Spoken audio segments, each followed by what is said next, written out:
A fly could crawl into his eye, and he wouldn't even flinch. His face was deathly pale, hair completely gone, reeking of rotting flesh. The nun noticed something was terribly wrong, but she didn't alert the man. Instead, she listened to his story first. 2 weeks ago, he was still a promising young lawyer, who'd traveled from London to this remote mountain region. When he saw the deserted, creepy castle, Harker got goosebumps everywhere, until old Count Dracula appeared, and thoughtfully prepared a lavish dinner.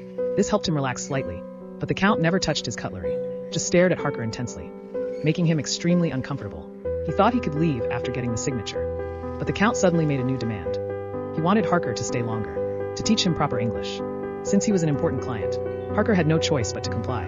They walked through maze-like staircases, finally reaching a guest room. The Count gave quick instructions, then vanished in the blink of an eye. From that moment on, strange things began happening. Harker had just closed the door, when he heard knocking at the window. As he went to investigate, a pair of hands suddenly withdrew from the frame. Terrified, he leaned out the window, and spotted a woman's figure above him. Full of questions, Harker fell into deep sleep.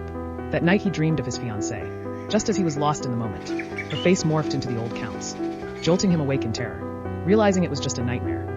Yet his body felt inexplicably exhausted, as if it had really happened. That evening when he saw the Count again, the man looked 20 years younger. Even his accent became British. Harker was utterly confused. Little did he know every night after, he'd have the same erotic dream, waking up feeling a decade older.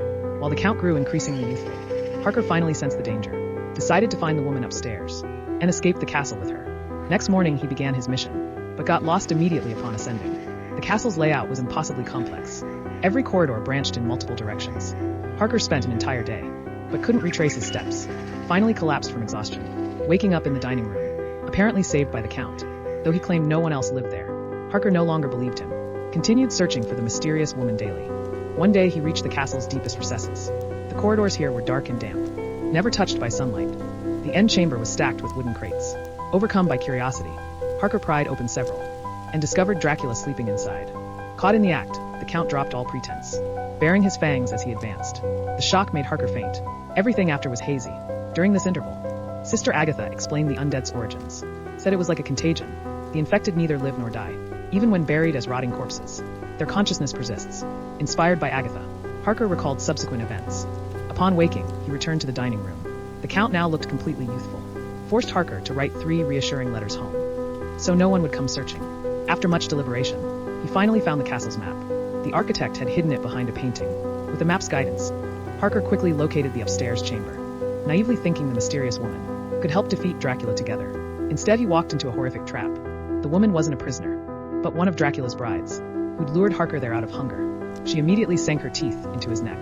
When Harker regained consciousness, he was horrified to find himself in a crate, with a child vampire crawling toward him. At the critical moment, Dracula pulled him out. Turns out Dracula wanted Harker for his harem, having killed the disobedient former member. Hearing this, Harker didn't know whether to feel honored or enraged. Too weak to resist his fate, he let Dracula carry him to the terrace. Before the transformation ritual, Dracula asked Harker to describe sunrise, being unable to behold sunlight himself. But Harker was in no state to comply. He begged Dracula for mercy.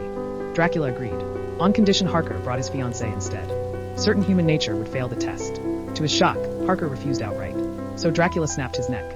But to Dracula's complete astonishment, after transformation, Harker still resisted his bloodlust, even desperately tried to escape.